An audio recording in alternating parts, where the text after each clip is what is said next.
مساكم الله بالخير. مقهى الشابندر، حلقة جديدة من على منصة نخيل عراقي، وحلقتنا اليوم تتعلق بالعام الدراسي الجديد، وعلى وجه الخصوص المرحلة الابتدائية، لأنها الأساس ولأنها المنطلق.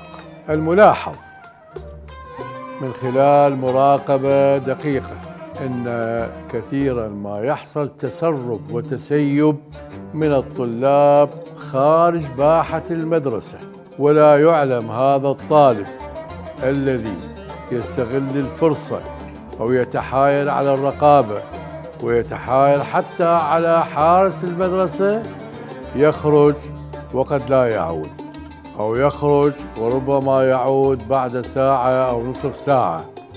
وهذه الظاهرة يبدو منتشرة، ويبدو أنها لم تنل حظها من الدراسة وحظها من المعالجة.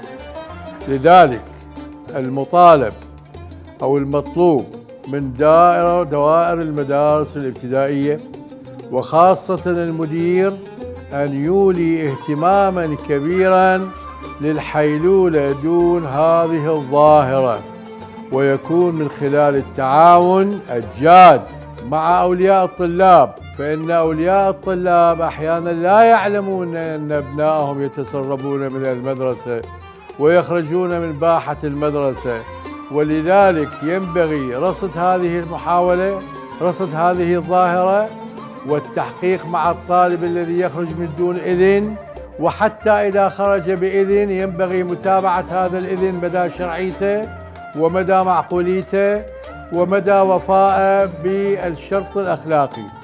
أخواني، هذه الظاهرة تهدد ظاهرة خطيرة حتى أخلاقيا، لأن هذا طالب ذو عمر صغير، لا ندري أين يذهب، لا ندري أين يلتقي، لا ندري، ولذلك ينبغي التعاون. المدرسة هي نفسها ينبغي أن تضع خطة للحيلولة دون هذه الظاهرة الخطيرة، ويكون هناك تعاون حقيقي مع أولياء الطلاب، وخصوصا الطالب الذي يمارس هذا العمل ويمارس هذه الحالة السيئة. لذلك في الحقيقة قضية تسرب الطلاب من المدرسة بشكل وآخر يجب أن يوضع لها حد صارم وحاسم، وإلا فإن المسؤولية تقع على عاتق الإدارة قبل أن تقع على عاتق الأبوين، لأن المدرسة هي البيت الأول تقريبا قبل أن تكون الأسرة هي البيت في هذه المرتبة. شكرا جزيلا، وفي الحلقة المقبلة إن شاء الله نتحدث في ذات الموضوع، العام الدراسي الجديد. إلى اللقاء، وشكرا جزيلا. غالب الشابندر.